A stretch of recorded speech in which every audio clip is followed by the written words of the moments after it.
Hello, my friends. My name's Ryan Freeman. Welcome to my movie review. I'd like to talk about a director that I recently came across, my good friend Michael in Sacramento. He was a former YouTube hater. So when I did my Jailed in Japan series, he wrote me some very disparaging comments. But he did it very eloquently, and I sort of agreed with some of his criticisms. And so I ended up exchanging my email address with him to see if I could befriend my enemy. And I ended up succeeding in that, and we ended up developing sort of a pen pal relationship. I visited him several times in Sacramento. I've gone river rafting, have met his family, and so he's become a good friend. And he recommended a movie in the realm of the senses. He said, this is not your typical Hollywood movie. This is sexy and it's art. So I had never really gone down the rabbit hole of Japanese art films, and so this was my first try, and it was directed by a director named Oshima. And in the realm of the senses, it was really hard for me to watch.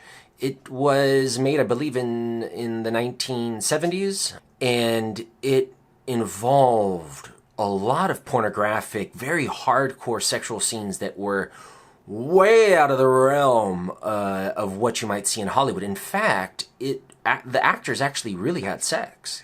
I think there's a specific term that talks about actors who really have sex in movies. They're not just faking it. It's not just cut scenes. I don't know how you feel about that. Maybe you think that's wrong. Maybe you think that's great.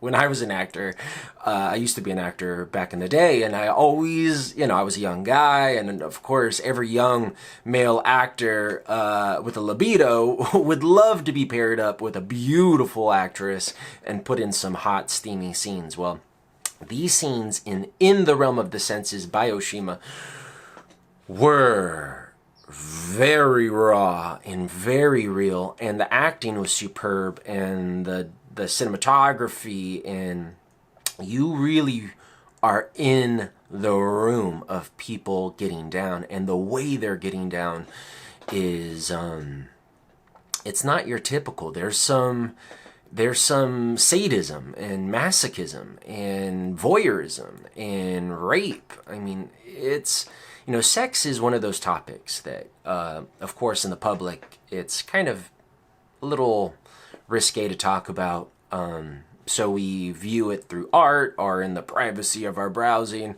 or in the privacy of our bedroom, or with good friends we talk about it.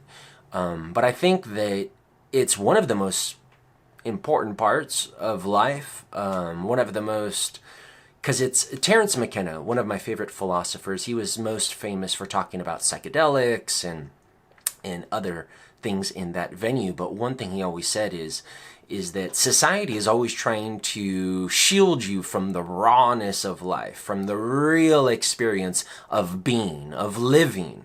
And that's why I think a lot of us are we can just sort of live in this gray, dull world, because we're not actually interacting really with reality. We have all of these layers of sort of mental insulation, ideas and duties and thoughts and ways of living that prevent us from actually interacting with the world. His message was psychedelics connects you directly to experience in a raw and profound way that gets you past all of your education and upbringing and all of your hang-ups.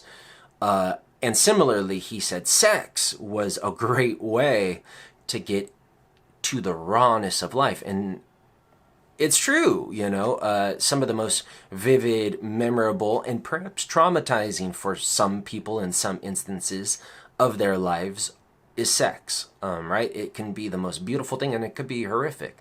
It's raw, it's life. So In the Realm of the Senses by Oshima is a very raw film. And it's not only about sex, it's about love, it's about romance, it's about also sort of one of the characters. He's a proud, tall, strong man, very confident, maybe a little too confident in some ways. You can watch it and tell me what your thoughts are. But towards the end, you can sort of see he starts to hang his head down, and sort of his life and how it's gone sort of against the grain of society, against the morals that most people around him thought were acceptable. His head starts to get lowered. There's a scene where in the beginning, he's proud, he's showing off his body, his chin is up.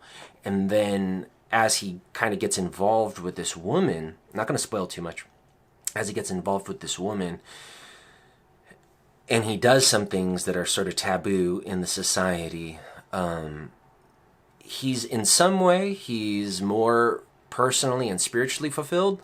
You can see sort of his peace, his happiness in this, as he indulges his passions with this woman.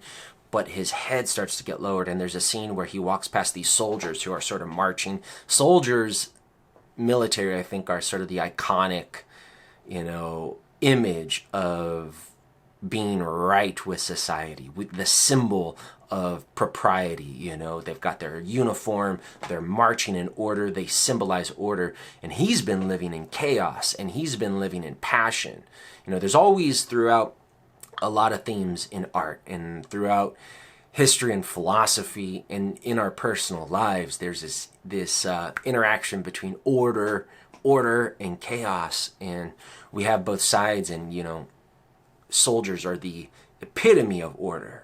Their uniform, they don't even follow their own mind or heart, right? They just follow orders. And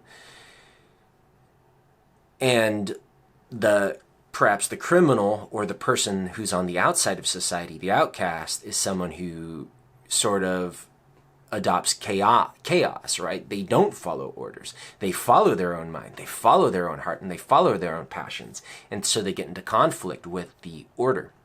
But we all have order and chaos. And anyways, that's a whole other topic. So anyways, this main character, one of the protagonists, you can sort of see, as he sort of goes against the main order, his chin hangs down. But in another way, he's following another part of himself that does bring him true fulfillment. It's very fascinating. And then the main character is a woman. And you see how, as she follows her passion, as she follows her blood, as D.H. Lawrence might have said. D.H. Lawrence, a very famous, one of the most famous, one of the greatest English authors of the 20th century, who wrote a lot about topics of following your passion, following your blood, versus order, which was stale and dead, and would lead you to a dead end. As this main protagonist in The Realm of the Senses, in this movie, as she follows it, she also becomes greater fulfilled, but she does become this really big outcast of society. A very interesting film. It was hard for me to watch because even though I feel I'm fairly open when it comes to sex and the variety of sexual experiences, I'm not going to get into my personal details, but I've had enough experiences and have explored this topic both practically and theoretically and in conversation. It still challenged me because whatever background you have, we still have some mores regarding sexuality that are built into us. Okay, so I guess this is my recommendation if you'd like to watch this. In the Realm of the Senses is the name of the film. It's by a director named Oshima.